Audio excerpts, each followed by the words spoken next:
Fala galera, tudo bem com vocês? Edu Oliveira aqui.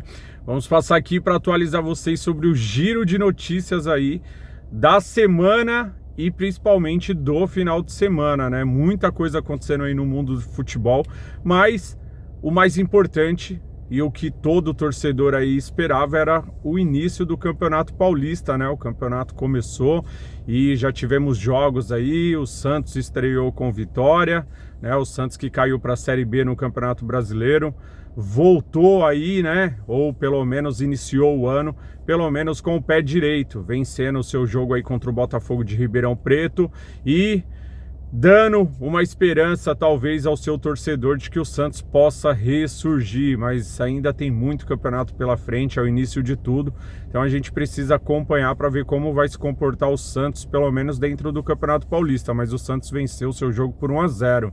Tivemos também hoje Bragantino e Água Santa. O Água Santa que fez a última final do Campeonato Paulista contra o Palmeiras, foi vice-campeão, e o Água Santa estreou vencendo, né, e jogando fora de casa.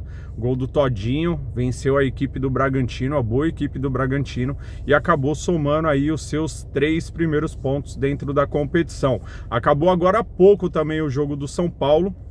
São Paulo venceu o Santo André por 3-1 e o São Paulo do Carpini, né, que é o ex-técnico do Água Santa, estreando com o pé direito também vencendo o seu jogo. Amanhã tem o Corinthians, então a rodada aí do campeonato vai se definir nesse final de semana com todos os times aí praticamente jogando. E não só o Campeonato Paulista, né, tivemos outras notícias aí no mundo do futebol.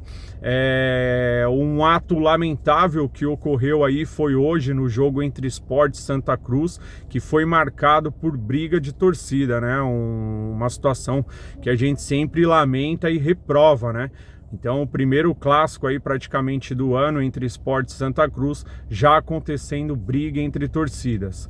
Um fato totalmente lamentável. E falando sobre fatos lamentáveis, a gente também teve hoje talvez aí o primeiro caso já de racismo, né, no ano, que foi numa partida entre o Udinese e Milan, contra o goleiro do Milan. Infelizmente, ali por volta dos 33 minutos do primeiro tempo, os torcedores da Udinese chamando o goleiro Magnan, eu acho que é a pronúncia do goleiro lá do Milan, de macaco, né, o que é totalmente reprovável e infelizmente uma situação que se repete ano após ano dentro do futebol. O juiz paralisou a partida e não é a primeira vez que isso acontece na Itália, só que infelizmente não são tomadas nenhum tipo de providências e atitudes. Então, enquanto não houver punições aí talvez severas para os clubes principalmente, dos quais as torcidas fazem isso, eu acho que vão continuar. E aí falar, mas o clube vai ser punido por conta do seu torcedor, eu acredito que é a forma de conscientizar a torcida, entendeu? Porque o torcedor que ama seu clube, ele não quer prejudicar o clube, nem quer ver o clube sendo, tomando punições por atos deles, né? Embora tenha briga de torcida, essas coisas.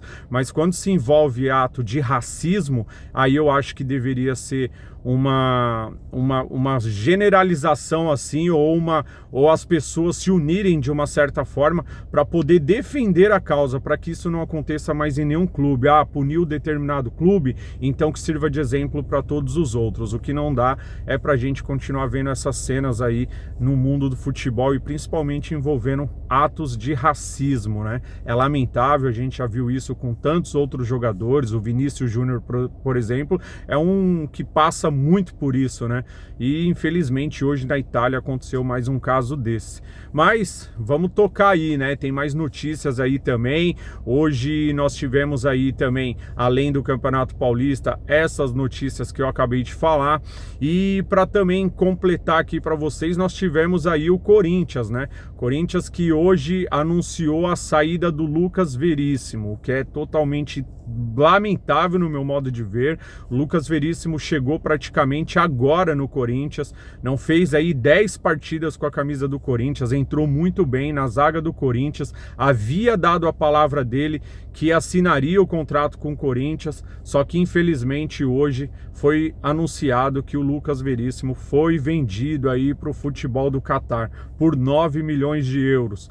E o Lucas Veríssimo não cumpriu a palavra com o Corinthians, disse que iria assinar com o Corinthians e acabou recebendo a oferta aí de 9 milhões de euros e foi embora. E aí fica de lição para o Corinthians exatamente isso, não tem que colocar jogador para jogar sem uma cláusula no contrato garantindo, o jogador deu a palavra, eu dou minha palavra que eu vou assinar com vocês então, e fica aqui o meu compromisso de que no término ali do empréstimo eu vou assinar. Então tem que ter uma cláusula, o jogador se comprometendo ali, dando prioridade ao clube, para o clube poder exercer o direito de compra. E se o jogador descumprir ou se vier uma outra oferta em cima do que o jogador prometeu, que se tem uma multa também em cima disso. Agora, se você quiser sair, você vai ter que pagar o determinado valor aqui da multa, porque você deu a palavra e assinou no contrato que a prioridade seria do clube. Só que o Corinthians não fez isso. E o pior, perdeu o jogador de graça, né? Porque o Corinthians não vai lucrar absolutamente nada com isso. Então que o Lucas Veríssimo seja um exemplo para que nas próximas contratações essas situações não venham se repetir. Mas na minha opinião, acho que, e é o que eu falo, né? Eu sempre digo isso, a gente vem de um tempo, eu praticamente, né? Eu uso isso muito para mim, que palavra vale muito mais do que contrato assinado. E nos dias de hoje nós sabemos que não é dessa forma, principalmente quando envolve jogadores de futebol, envolve qualquer outras pessoas de determinados segmentos, a palavra já não vale mais nada, né? Hoje é dinheiro, é contrato, tudo assinado, infelizmente, mas eu, por exemplo, venho de um tempo que se eu falar, não, vou te dar minha palavra que eu vou fazer isso, nós cumpríamos, né? Só que hoje no mundo do futebol a gente vê que não é assim. O cara chegou agora, foi super bem recebido, titular, perdeu até uma oportunidade de repente, quem sabe aí disputar uma Copa do Mundo, porque vai jogar, né? Melhor dizendo, no Catar, para onde foi o Roger Guedes, que muitos aí dizem que o Roger Guedes agora quer voltar. E os clubes precisam parar com isso, entendeu? Manda o jogador para lá, deixa o jogador sair, daqui 3, 4 meses o jogador não quer mais ficar lá, ou não gostou, não se adaptou ao país, aí volta pro clube de novo. Então é triste, é lamentável essas situações, mas infelizmente é o que rola no mundo do futebol. Então o Corinthians perde o Lucas Veríssimo, mas o Corinthians tá bem servido aí de zagueiros, né?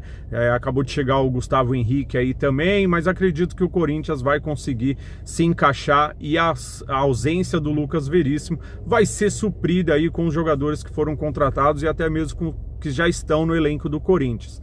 Então é isso, galera. Essas são as principais informações desse final de semana. Amanhã, domingo, tem Campeonato Paulista também. O Coringão joga, como eu falei. E aí a gente vai atualizando vocês aí do final de semana inteiro de tudo que rolou dentro do Campeonato Paulista. E lembrando que na segunda-feira a voz das arquibancadas, né? Agora às 19h30, antigamente 18h30, agora às 19h30. Então acompanha a gente aí que nós vamos trazer tudo que rolou e aconteceu dentro do futebol paulista e os demais campeonatos também. Catarinense começou, Carioca começou, Carioca esse que o seu Tite disse que é o campeonato mais difícil do Brasil. Virou humorista, né? Para mim o Tite não tem credibilidade nenhuma, é outro que não tem palavra, né? Que todo corintiano aí já sabe o que ele fez com o Corinthians, negando o Corinthians, aí depois assumiu o Flamengo, depois não veio jogar contra o Corinthians na Neoquímica Arena, com medo até da torcida fazer um protesto, e certamente fará na oportunidade certa. E agora ele vem a público aí para dizer que o Campeonato Carioca é o campeonato mais difícil do Brasil, um brincalhão, né? A Série A2 do Campeonato Paulista é mais difícil que o Carioca. Carioca não tem clubes, tirando Flamengo, Fluminense, Botafogo, Vasco, quem tem no Campeonato Carioca? Ninguém. E aí ele vem jogar para a torcida que o Carioca é o campeonato mais difícil. Compra quem quer, mas a maioria eu tenho certeza que não comprou. Mas é isso, galera. Essas são as notícias e a gente vai atualizando vocês conforme o mundo da bola for acontecendo. Se tiver alguma outra notícia importante, a gente traz para vocês, tá bom?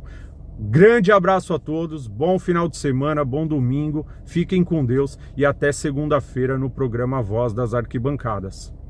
Fui!